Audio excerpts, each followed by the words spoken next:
रात्रि क्लास है 4 जुलाई 1968। बच्चे जो बैठे हैं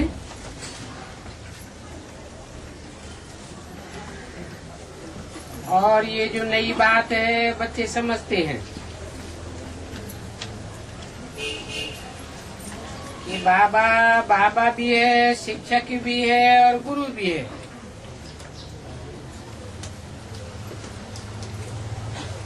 और इस याद में सभी बच्चों को बैठना चाहिए। स्कूल में टीचर को जरूर याद करते हैं और कोई का गुरु है तो गुरु को याद करते हैं। और यहाँ तो ये वंडरफुल बात है कि एक ही बाप है, एक ही टीचर है और एक ही गुरु है।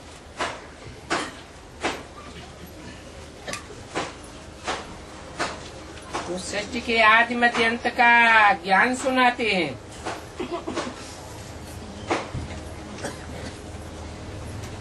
टीचर है तो मालूम रहता है कौन सी शिक्षा देनी है।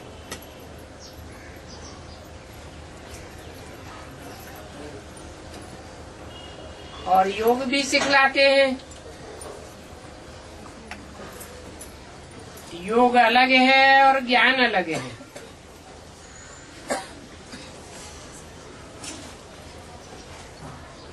याद में बैठने से बच्चों को खुशी होगी।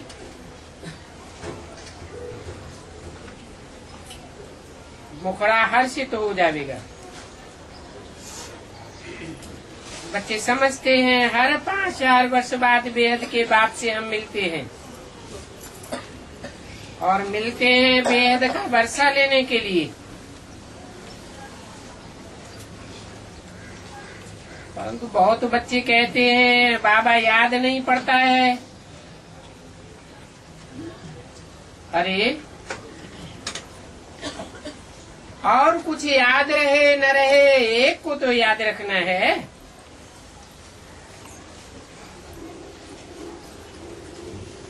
कि वो बाबा भी है, टीचर भी है।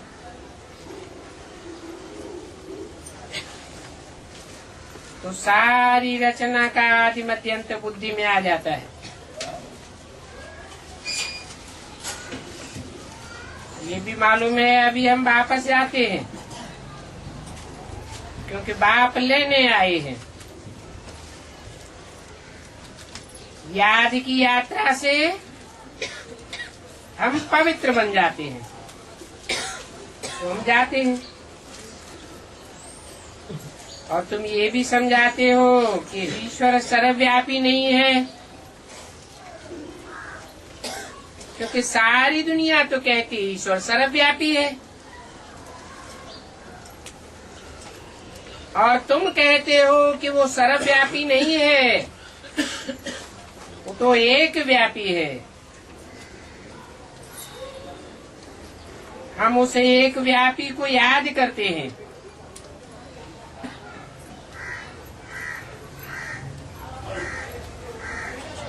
अनेक व्यापी है या सर्वव्यापी है,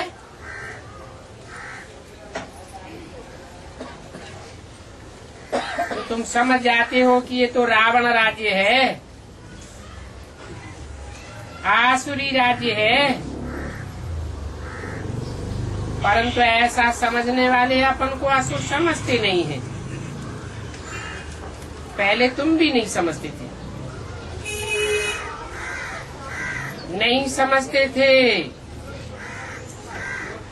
तो रावण का पुतला बनाए जलाते थे, क्या क्या करते थे,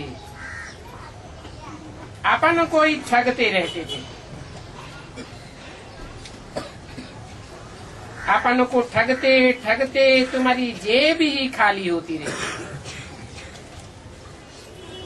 पहले तुम्हारी जेब भरपूर थी,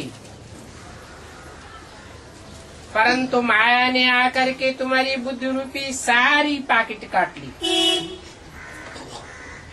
जैसे कोई जेब कटे होते हैं ना, तो हम सो का अर्थ भी बाप ने समझाया है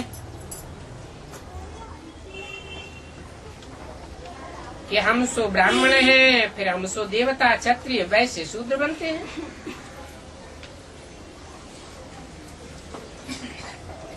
4 जुलाई 68 की रात्रि क्लास का दूसरा पेज।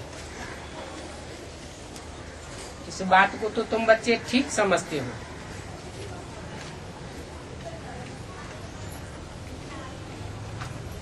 ऐसे तो नहीं है कि तुम कोई गस्सा मारते रहते हो।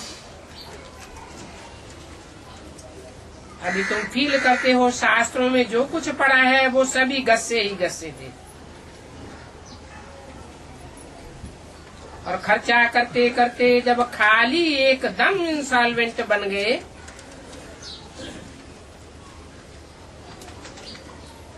तो कितने बेघर बन गए। बल कितना भी किसके पास धन है, परंतु तुम जानते हो कि धन सहित सब खत्म हो जाएंगे।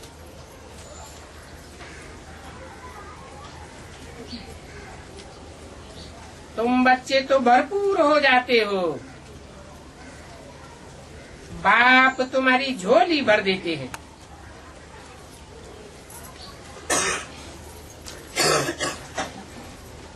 तो देखो, बाप आकर के झोली भरते हैं और हम खाली कर देते हैं। भक्ति मार्ग में झोली खाली हो जाती है ना, और ज्ञान मार्ग में बाबा झोली भर देते हैं।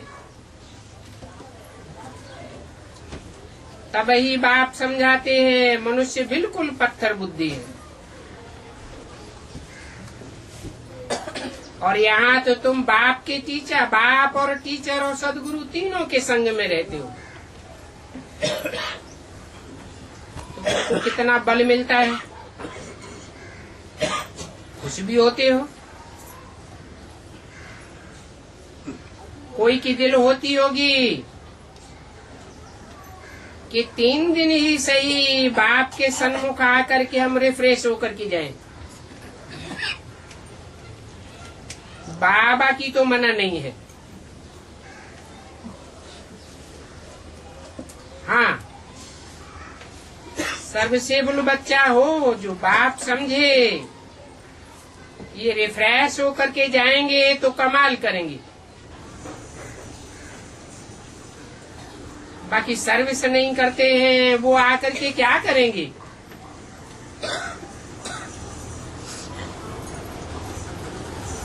जो सर्विसेबल होते हैं वो तो पंडा बन करके ले आते हैं। बाप के सन्मुख सुन करके रिफ्रेश होते हैं।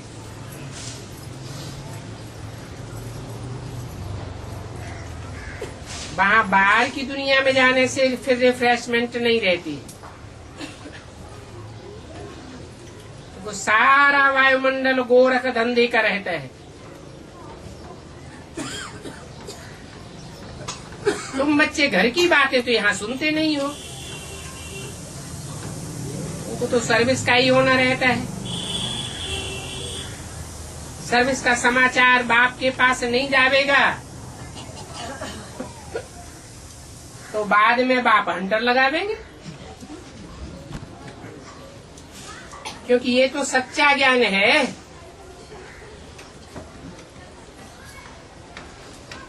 शंकर के लिए समझ लेते हैं कि वो झोली भरते हैं, क्योंकि शंकर को साकार में देखते हैं ना। मूर्ति बनी हुई है तो समझते हैं मूर्त रूप है, साकार है। तो समझते हैं कि शिव तो निराकार है, वो कैसे झोली भरेंगे।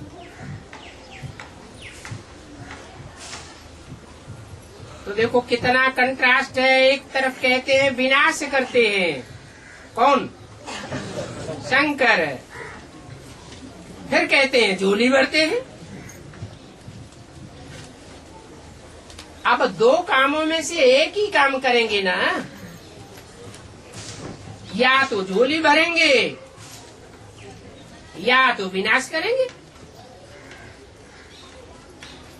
तो देखो भक्ति मार्ग में तुम्हारा सारा जेब ही कट जाता है। शास्त्रों में कितनी कंट्रास्ट की बातें हैं। अभी तुम समझते हो कि हम आए हैं झोली भरने, किससे? शिव बाबा से। कल्प कल्प हम बाप के पास आकर के धनवान बनने आते हैं, और बाप भी आते हैं ड्रामा प्लान अनुसार, हमारे बुलाने से नहीं आते हैं। हम उनको पुकारे या न पुकारे, जब उनको आना है तो आना ही है।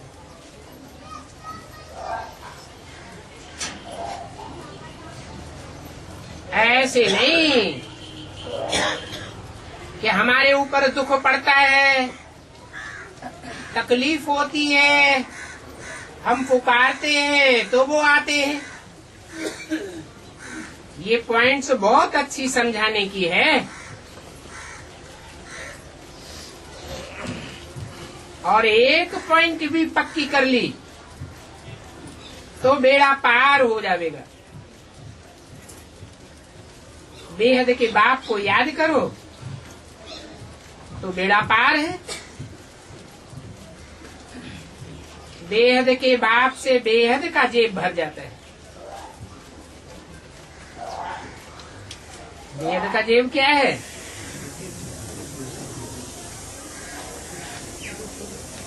ज्ञान से, बाप की याद से, दिव्य गुणों के भंडार से और ईश्वरीय शक्तियों से बुद्धि रूपी पॉकेट भर जाती है। और साथ ही साथ तुम्हारी आय भी बड़ी हो जाती है। इतनी बड़ी आय हो जाती है जो कब काल तुमको अचानक खा नहीं सकता। तुम जब चाहेंगे तब शरीर छोड़ेंगे। काल को हुक्म नहीं है आने के लिए, क्योंकि तुम काल पर जीत पहनते हो। और ये बात सुनने के लिए, रिफ्रेश होने के लिए तुम आते हो। बाप भी कहते हैं आज मैं तुमको नई नई गुही गुही बातें सुनाता हूँ, और सारी बातें कितनी अच्छी रीति समझाते हैं। सिर्फ कहते हैं कि अपन को आत्मा समझ मुझ बाप को याद करो।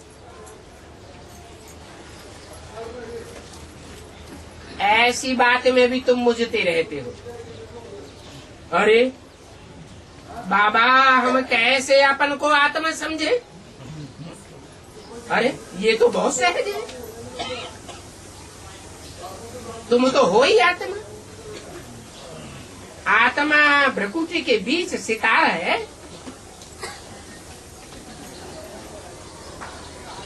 सितारे को याद नहीं कर सकते हो? जैसे तुम आत्मा सितारा हो, वैसे बाप भी सितारा है। हाँ, बाप को परमात्मा कहा जाता है। कैसी आत्मा? परम पाटधारी कहा जाता है। बाकी फर्क कोई नहीं है।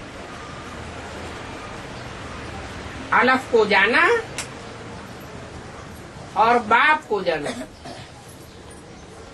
ये नहीं कहा कि बिंदी या नुक्ते को जाना तो बाप को जाना। बिंदी या नुक्ता ये परम पाटधारी नहीं कहा जाता। अगर वो मुकर्रर रथ में प्रवेश न करे, अलफ में न आवे, और अलफ कहा ही जाता है खड़े रहने वाले को, पड़े हुए डंडे को बे कहा जाता है। इसलिए भक्ति मार्ग में भी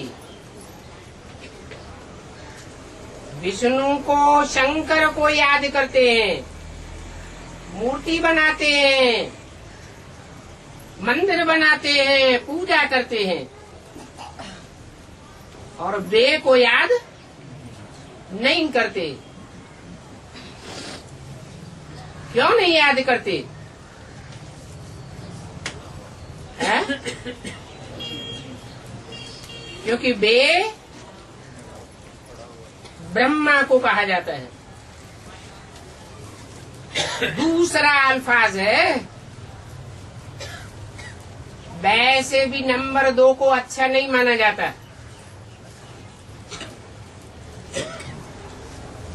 माँ से कोई वर्षा नहीं मिलता है, वर्षा बाप से मिलता है। और बिंदी को भी बाप नहीं कहा जाता, बिंदी बाप से वर्षा नहीं मिलता है, क्योंकि तुम्हारी याद भी प्रवृत्ति मार्ग की है,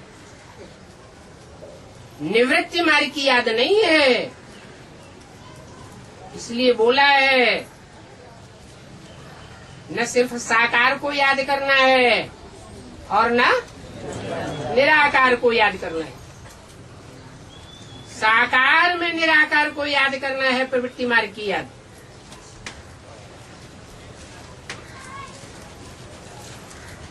बाप चक्र का राज ऐसे ऐसे समझाते हैं। गायन भी है, उपजाएं, ढीलनिया, वो भी स्वर्ग की मालिक बन जाती हैं। उपजा किसको कहा जाता है? जिनकी रीढ़ की हड्डी ही टूट गई हो। ज्ञान मार्ग में जो ज्ञान में चलने वाले हैं, उनकी रीढ़ की हड्डी कौन है? बाप दादा ही बैकबोन है, और बैकबोन बाप दादा ही जिनकी बुद्धि से टूट गया, तो समझो रीढ़ की हड्डी ही टूट गई। फिर ऐसे नहीं है कि उन वंचित आत्माओं को बाप उठाते नहीं है। नहीं, ऐसी कुब्जाओं के लिए भी ज्ञान है कि उनको भी सीधा कर दिया ज्ञान मार्ग में चलने के लिए। और बिलनी किसको कहा जाता है? बेलनी शूद्राणी को कहा जाता है। शूद्रों ने कहा जाता है जो व्यभिचारी होते हैं। ऐसी व्यभिचारिणियों को भी बाप आकर के अपना लेते हैं, स्वर्ग का मालिक बनाई देते हैं। तुम जानते हो कि हम आए हैं ना स्वर्ग के मालिक बनने के लिए, और मधुवन का तो गायन है। यहाँ तुम आते ही हो बाप से खजाना लेने के लिए। तुम बच्चों को तो धन भी मिलता है, और बेहद का धन मिलता है। ये बेहद का धन ऐसा है जो स्थूल धन इसी जन्म में बन जाएगा। तुम्हारे जैसा हद का और बेहद का साहूकार दुनिया में कोई भी नहीं होगा। सिर्फ एक जन्म के लिए ही नहीं, जन्म जन्मांतर के लिए तुम भरपूर बन जाते हो और काया भी निरोगी बन जाती है।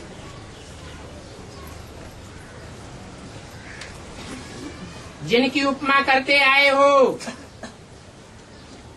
वो अभी तुम बनते हो। दुनिया में तो किसी को भी पता नहीं है,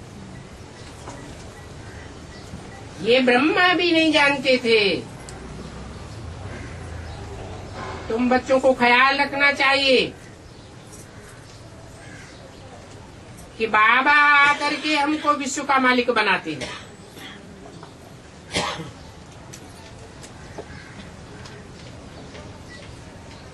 ऐसे नहीं कि सिर्फ ब्रह्मा के तन में आते हैं, ज्ञान सुनाते हैं और हम विश्व के मालिक बन जाते हैं। नहीं, ब्रह्मा को तो बाबा इसलिए कहा जाता है कि वो वयोवृद्ध थे। बाकी ऐसे नहीं है कि उसे शिव बाबा कहेंगे। शिव बाबा तो प्रैक्टिकल में आते हैं। क्या करने के लिए? हमको विश्व का मालिक बनाने के लिए आते हैं।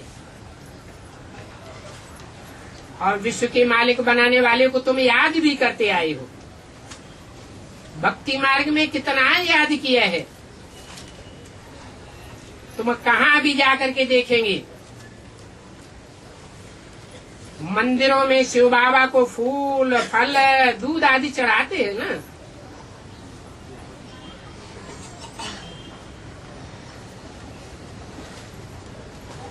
कहाँ की यादगार है? जरूर संगम युग में तुमने ये चैतन्य में कार्य किए हैं। लक्ष्मी नारायण के मंदिर कहेंगे,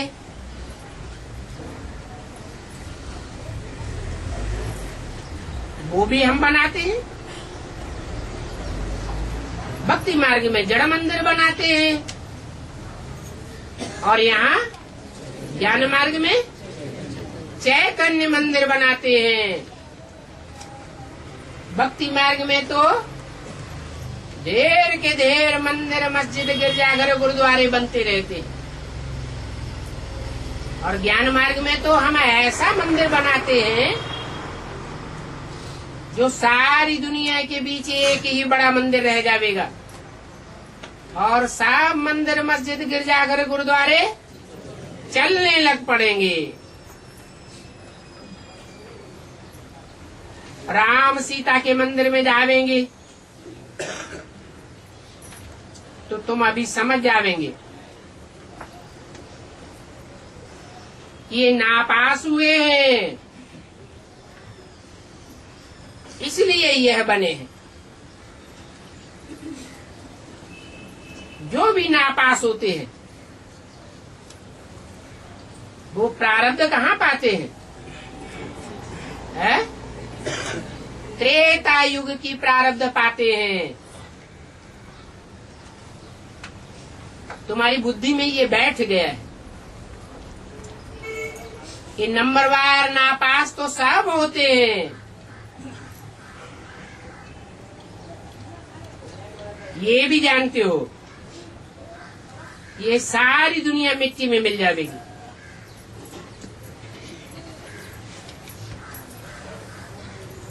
पुराना सब कुछ खलास हो जाना है, फिर तुम बच्चों को सभी कुछ नया मिलेगा।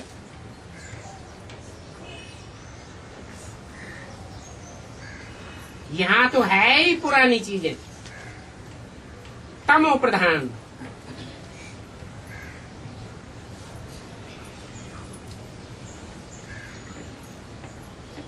सुखदाई के लिए कितना माथा मारते रहते हैं।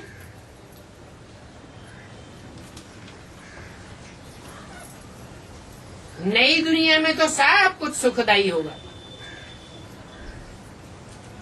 वहां तो ढेर के ढेर हीरे होंगे।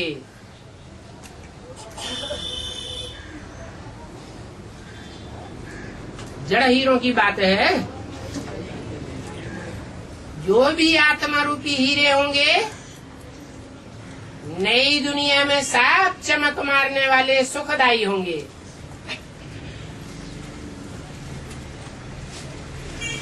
तुम जानते हो,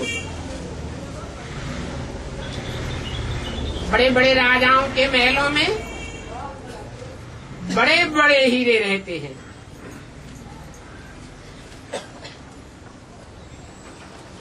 जब भक्ति मार्ग में हीरे दिखाए हैं,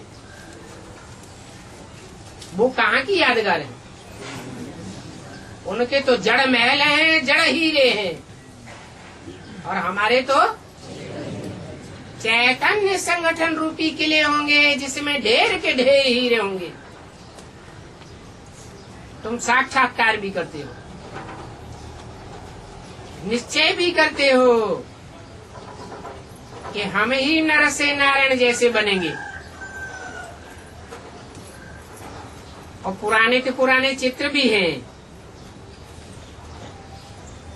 आजकल तो झूठे हीरे भी निकले हैं, देखने से एक जैसे लगते हैं, कोई समझ भी नहीं सकता कि सच्चे हैं या झूठे हैं। सच्चा और झूठा कोई भी नहीं समझ सकते। अभी ये तो युद्ध का मैदान है। कोई इस बात को समझते हैं कि ये हमारा युद्ध का मैदान है। माया हमको भरमाई देती है, और बाप हमारी बुद्धि को ठिकाने लगाते हैं। कोई तो हीरे को हाथ में आकर के छोड़ देते हैं, और बदले में कांच के रथा उठाए लेते हैं। अब कांच के रथ तो दुखी ही देंगे ना।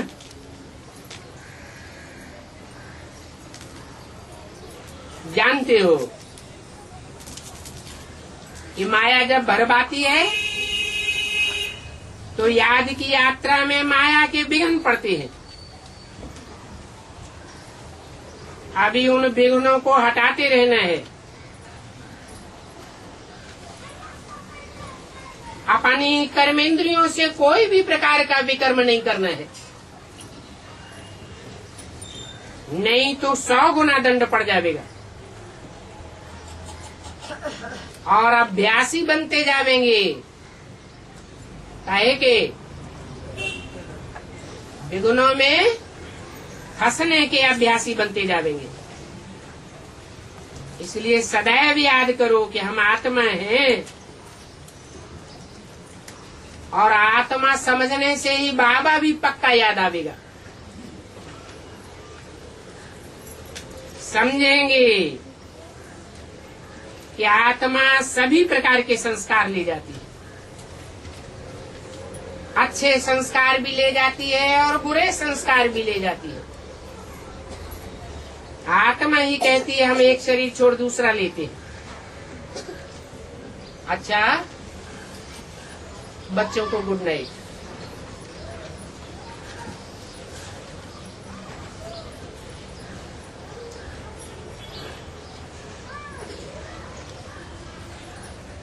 आज का प्रातः क्लास है 3 जुलाई 1968। मीठे मीठे रूहानी बच्चे जानते हैं कि बाप और दादा के हम सामने बैठे हैं, और ये जानना तो बहुत सहज है कि हम बाप दादा के सन्मुख बैठे हैं।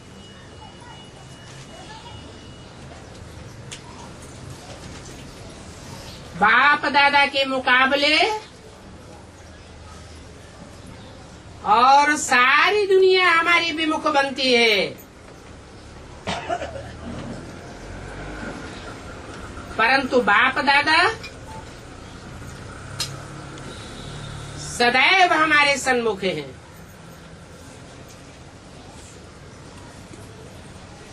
हमारे ऊपर भी निर्भर करता है कि हम कितने सन्मुख हैं और कितने विमुख हैं।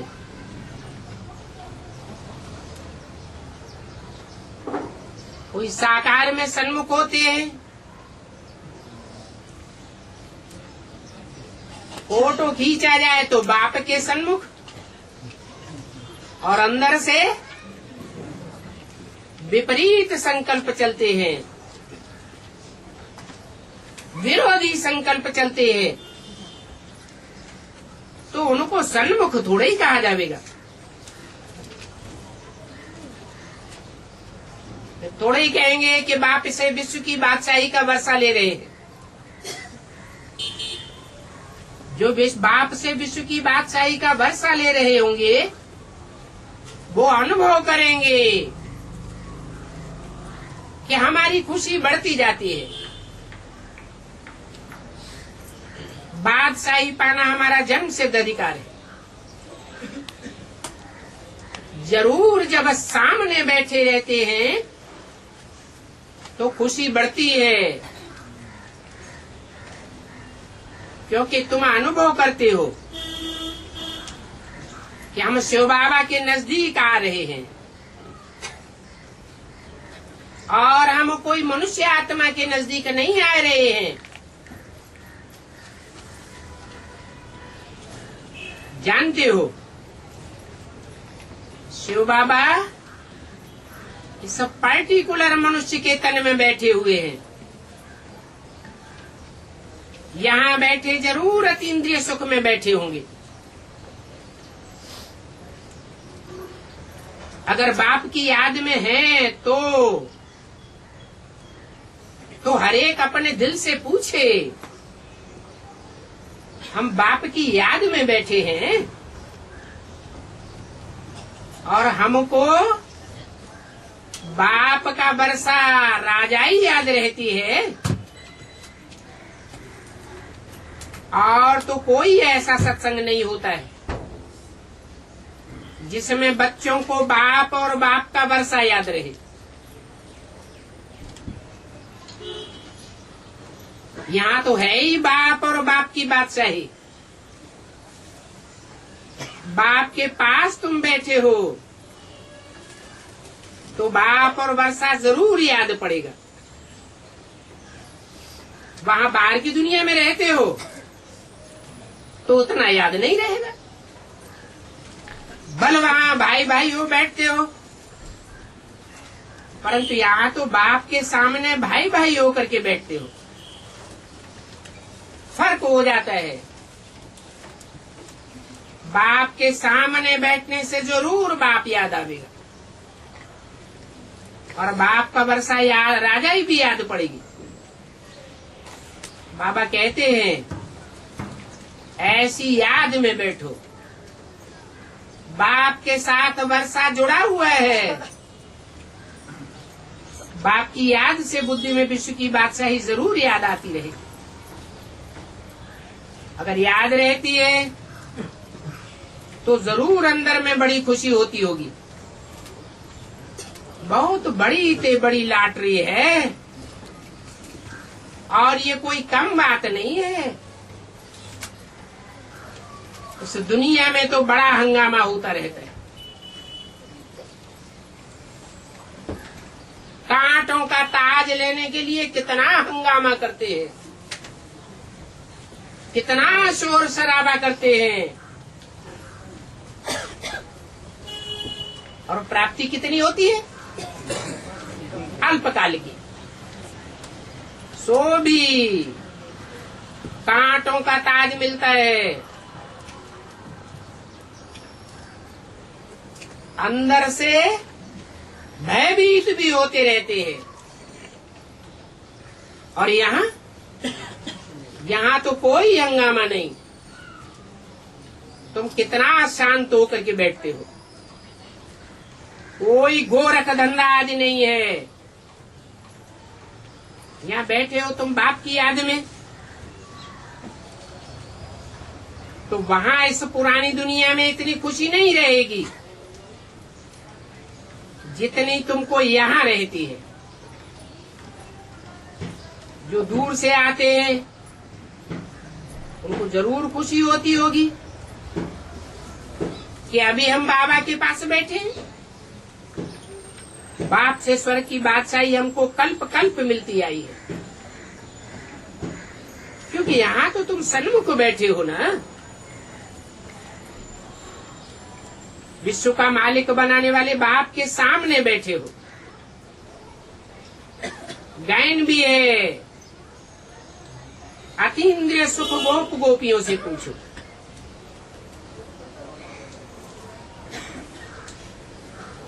क्योंकि बेहद की राजाई देने वाले बेहद के बाप के सामने बैठे हो।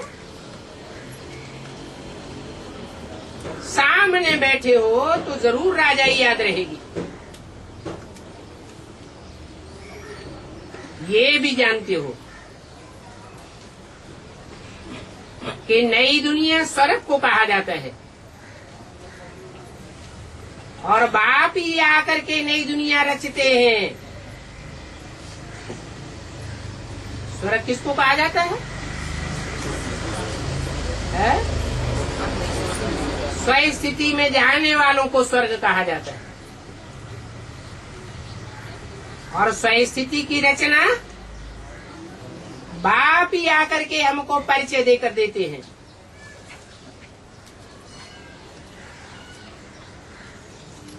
ये समझकर जरूर बच्चों को बाप याद आता है, खुशी भी होती है। अज्ञान काल में भी कोई बाप के पास पैसे जास्ती होते हैं, कोई के बाप के पास कम होते हैं। जिनके बाप के पास बहुत धन दौलत होती है तो उनको कितना नशा रहता है, ये तो तुम बच्चे जानते हो कि हम तो विश्व के मालिक बनते हैं। बाप भी समझते हैं, तब बच्चों से समझ को जानने के लिए पूछते हैं। आगे भी समझाया था, अभी तो गायन है, अतीन्द्रिय सुख गोप गोपियों से पूछो, अर्थात मेरे बच्चों से पूछो। बाकी बाहर वालों की बात नहीं है। गोप गोपियां माने ही तुम मेरे बच्चे। बच्चों से पूछते हैं, जब मुझे अपने बाप को तुम इसमें देखते हो तो कितनी खुशी होती है। यहाँ बैठो तो आंतरिक खुशी में होकर बैठो। यहाँ से बाहर में जाते हो तो फील करते हो बरोबर सन्मुख बैठने से बहुत खुशी होती है। बाहर जाने से जैसे खुशी एकदम बिगड़ जाती है, क्योंकि और तरफ बुद्धि का योग चला जाता है। क्यों चला जाता है?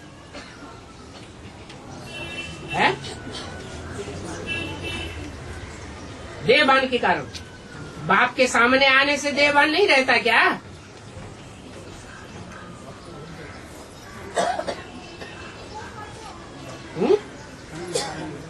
हाँ, मुख्य बात है संग का रंग।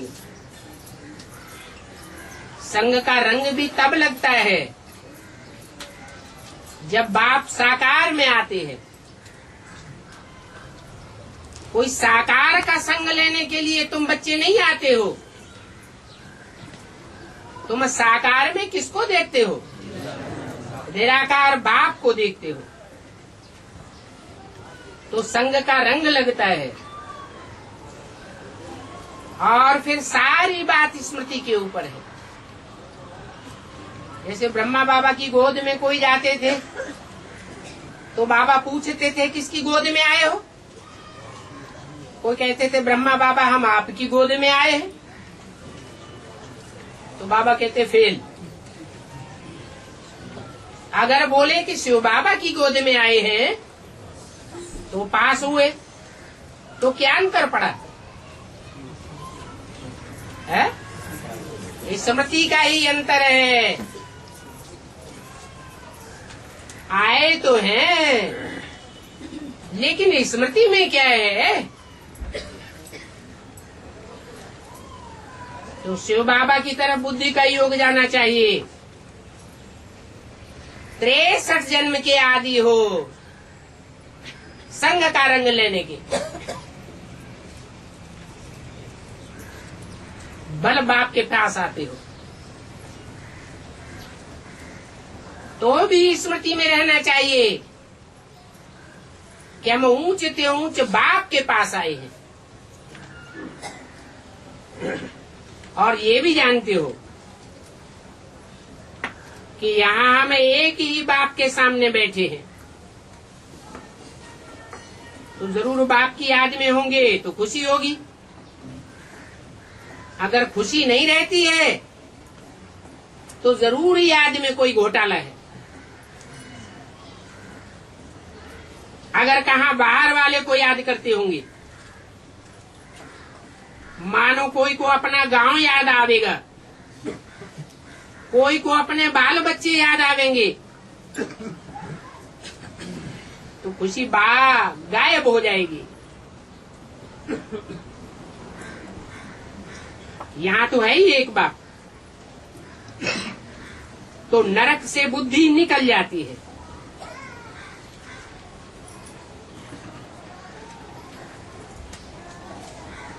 बाप आते ही है नरक की दुनिया को स्वर्ग बनाने के लिए। तो बाप की रचना में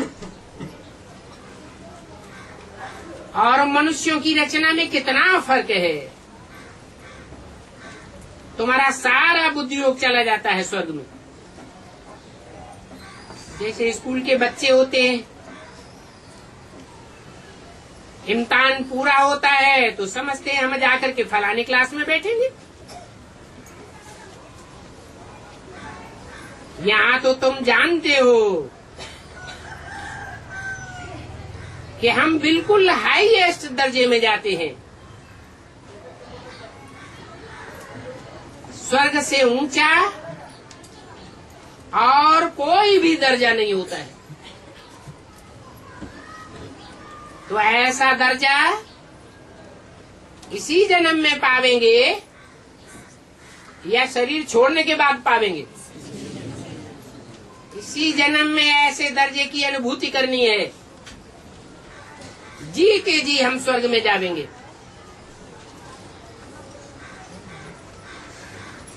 वहां दुख नहीं होगा,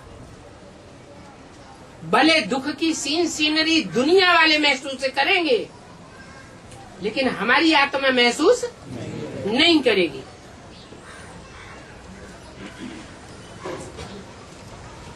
ऐसे नहीं कि और धर्मों में कन्वर्ट होने वाले ऐसा अनुभव नहीं करते होंगे, नहीं। और धर्मों में कन्वर्ट होने वाली जो विशेष आत्माएं हैं, अगर अच्छी पढ़ाई पढ़ती है तो वो भी इस नरक की दुनिया में स्वर्ग का अनुभव करेंगी। इसलिए उनके शास्त्रों में भी पैराडाइज या जन्नत की मान्यता है। अगर उन्होंने ऐसा पैराडाइज या जन्नत नहीं भोगा होता तो शास्त्रों में क्यों ऐसी बात लिखी हुई है?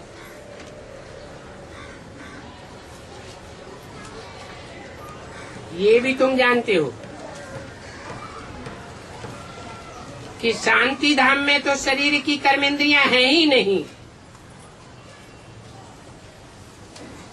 और कर्मेंद्रियों के बगैर सुख या दुख नहीं भोगा जा सकता।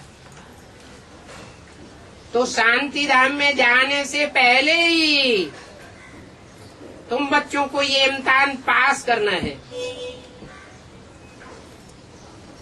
परंतु इसके लिए कैसी स्टेज बनानी है?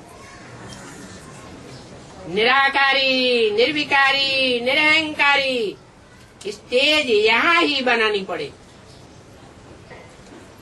जैसे बाप के लिए भी बोला है कि बाप साकार से आकारी बना, आकारी से निराकारी, फिर साकारी बनेगा।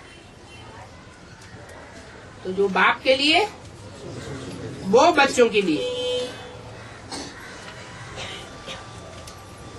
बाकी वहां ऊपर में तो है शांति धाम, वहां तो तुम चुप रहते हो। यहाँ भक्ति मार्ग में बुद्धि कितनी भटकती है, और बाप आकर के भटकने से निकालते हैं।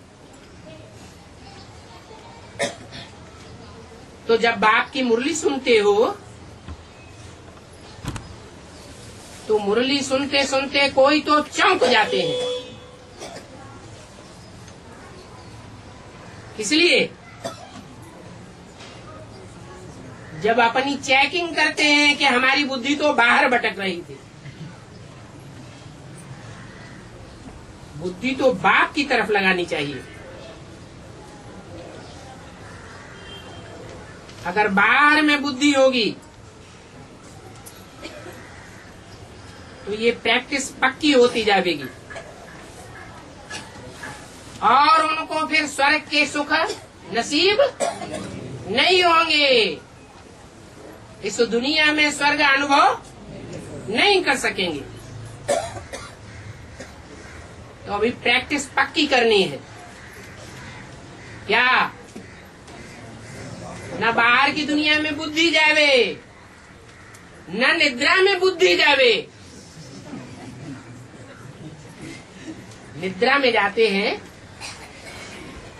तो बुद्धि बाहर जाती है, अंदर रहती है, बाहर चली जाती है।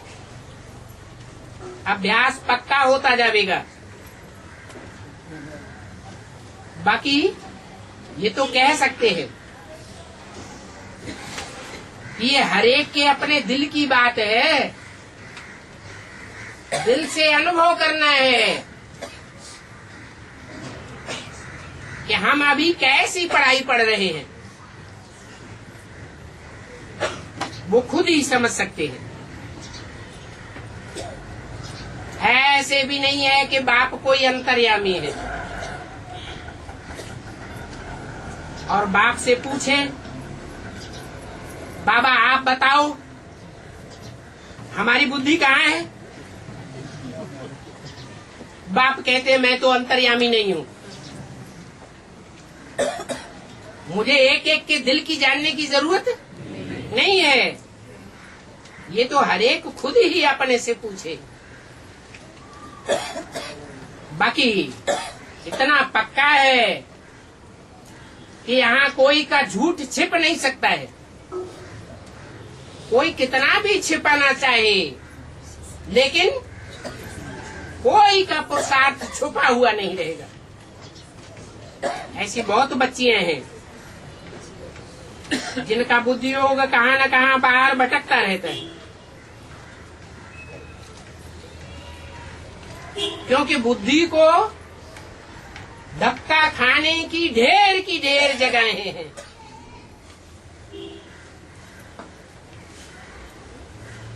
और याद करने की सिर्फ एक जगह है। आधा कल्प हमारी बुद्धि भटकती रही, धक्के खाती रही, कहाँ न कहाँ भटकने के आदी हो गए। ये भी समझते हो अगर बाप को याद नहीं करते होंगे, बुद्धि एक जगह नहीं होगी, तो जरूर कहाँ न कहाँ बुद्धि धक्के खाती होगी। तो क्या समझना चाहिए है कि 63 जन्म हमने ऐसे ही और आत्माओं से धक्के खाए हैं, और आत्माओं ने हमको अपने में लटकाया है। वो रिहर्सल अभी होती रहती है। जैसे स्कूल में बच्चे बैठे रहते हैं, कोई बच्चे तो बहुत अटेंशन से पढ़ते हैं, कोई नहीं पढ़ते हैं। कम पढ़ने वालों की बुद्धि और तरफ भटकती रहेगी। यहां भी ऐसे होता है। कोई की यहां बैठे बैठे बुद्धि लंदन की तरफ जाती रहती है, अफ्रीका की तरफ भागती होगी। ऐसे होता है। हा? ये लंदन और अफ्रीका का नाम क्यों लिया है?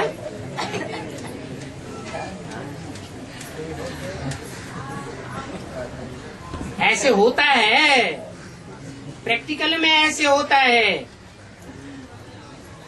भक्ति मार्ग में भी कोई बैठे बैठे रामायण पढ़ते हैं तो सुनने वाले को देखते हैं ये तो तबाही होकर के बैठा है।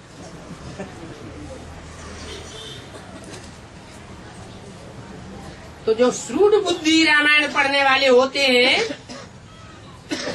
अचानक पूछते हैं तो जिससे पूछा जाता है वो वायरे हो जाते हैं। क्या जवाब देवे? अब सुना ही नहीं है तो क्या जवाब देंगे?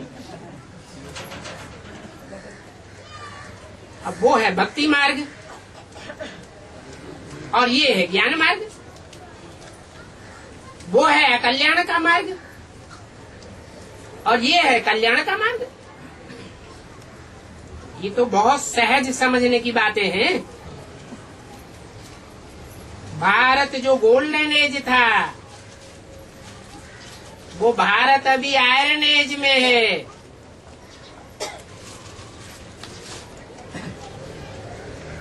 तो फिर बाप को याद करने से अभी गोल्डन एज में जाते हो। ये भी जानते हो कि बाप हर 5-4 वर्ष बाद आते ही रहते हैं आयरन एज को गोल्डन एज बनाने के लिए। तो जिनको आयरन एज से फर्स्ट क्लास गोल्डन एज में जाना होगा वो कभी भी पढ़ाई को मिस नहीं करेंगे। 1-2 मिनट भी फर्क नहीं पड़ना चाहिए। तुमको पतित से पावन बनाने के लिए बिल्कुल एक्यूरेट टाइम पर आता हूं। 1-2 मिनट का फर्क पड़ता है। 1 सेकंड की भी देरी नहीं करता हूं। ड्रामा में फर्क पड़ ही नहीं सकता। तो बाप समझाते रहते हैं मीठे मीठे बच्चे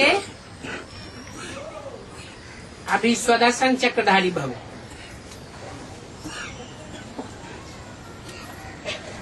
और ये स्वदर्शन चक्रधारी भव का पाठ तुम बाप ब्राह्मणों को ही सिखाया जाता है।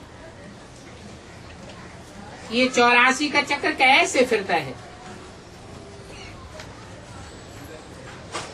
ये चक्र घुमाना सतयुग त्रेता के देवताएं भी नहीं जानते हैं। इस चक्र को जानने से तुम चक्रवर्ती राजा बन जाते हो। फिर वहां नई दुनिया में तुमको कुछ भी जानने की अधिक दरकार नहीं रहेगी। वहां तो होता ही है सुखधाम। अभी तुम बच्चे समझते हो ड्रामा के प्लान अनुसार हम भैया अपने सुखधाम में जा रहे हैं। जा तो रहे हैं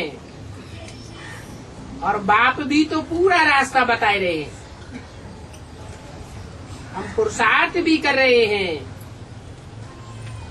और दैवी गुण भी धारण कर रहे हैं, क्योंकि यहाँ ही दैवी गुण धारण करने हैं। साथ में बैज भी बुद्ध रूपी पैकेट में पड़ा होना चाहिए। तो याद रहे कि हम ऐसे बनते हैं, क्योंकि बैज में मूर्ति के ज्ञान के साथ साथ तुम्हारे जीवन का लक्ष्य भी दिया हुआ है। तुम ब्राह्मण ये कहेंगे कि ब्रह्मा द्वारा हमको यह वर्षा मिलता है,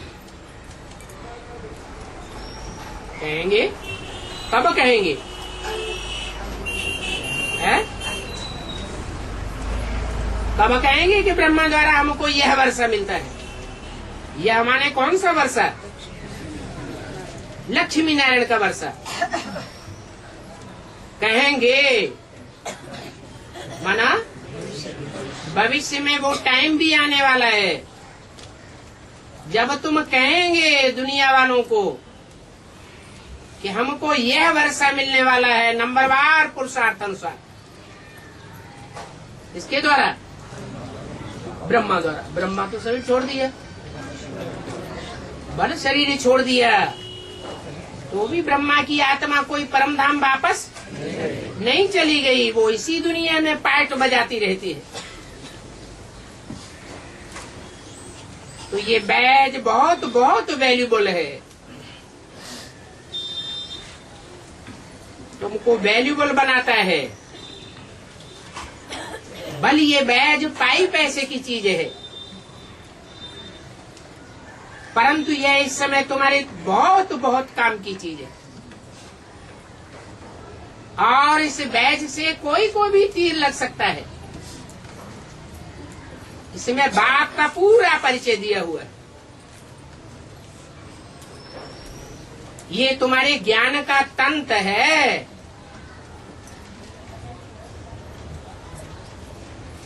और बिल्कुल क्लियर है। शिव बाबा ब्रह्मा द्वारा विष्णुपुरी का मालिक बनाते हैं। पहले शांति धाम सुखधाम जावेंगे। बच्चे त्रिमूर्ति बनाते हैं, परंतु उस त्रिमूर्ति में गड़बड़ क्या किया है? त्रिमूर्ति में शिव का चित्र रखते ही नहीं है। क्यों नहीं रखते हैं? अरे शिव का चित्र नहीं रखते? शिव का चित्र होता है?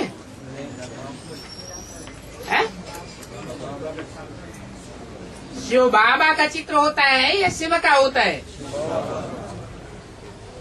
तो क्या कहना चाहिए? शिव बाबा का चित्र त्रिमूर्ति में होना चाहिए या नहीं? होना चाहिए, परंतु बच्चे रखते नहीं हैं। इसलिए नहीं रखते हैं कि त्रिमूर्ति का अर्थ ही नहीं समझते।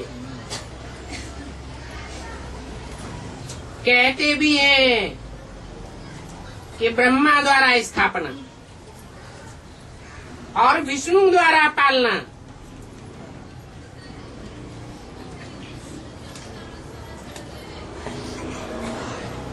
अभी तुम अर्थ को समझते हो? बाप हमको ब्रह्मा द्वारा विष्णुपुरी का मालिक बनाए रहे हैं।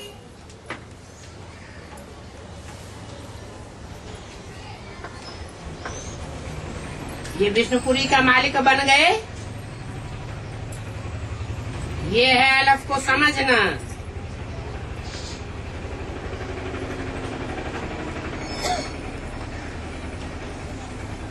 कौन सी मूर्ति में?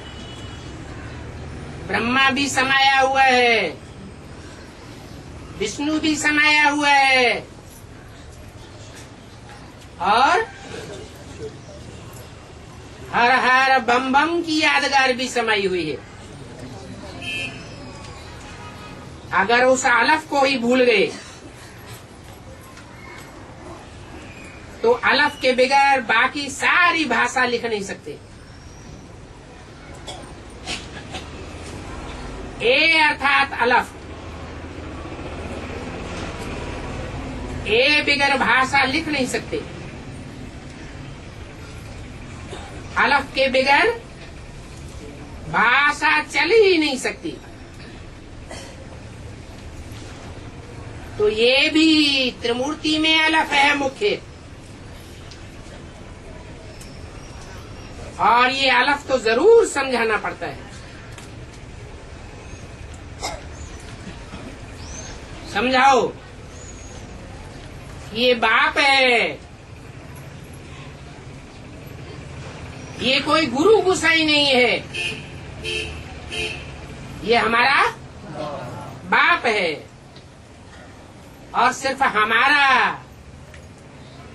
या ब्रह्मा कुमार कुमारियों का बाप नहीं है, सारी दुनिया का एक ही बाप है। बाबा इसमें प्रवेश करते हैं। ओम शांति।